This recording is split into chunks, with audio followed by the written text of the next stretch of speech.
ময়মনসিংহের ফুলপুরে অবহেলায় অযত্নে নষ্ট হচ্ছে ঐতিহ্যবাহী সবুজ মেলা খেলার মাঠ।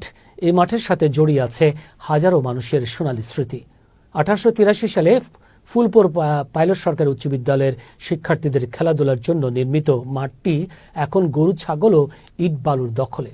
মাঠের দুপাশে সরকারি পাকা রাস্তা থাকলেও দেয়াল না থাকায় সারাদিন যানবাহন চলাচল করে মাঠের ভেতর দিয়ে।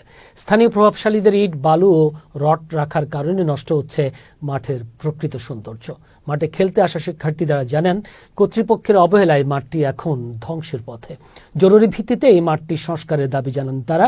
ফুলপুর পাইলট সরকারি উচ্চ বিদ্যালয়ের ভারপ্রাপ্ত প্রধান শিক্ষক উম্মে সালমা জানান, বিদ্যালয়ের মাঠটি সংস্কারের জন্য ঊর্ধ্বতন কর্তৃপক্ষের কাছে আবেদন করা হয়েছে।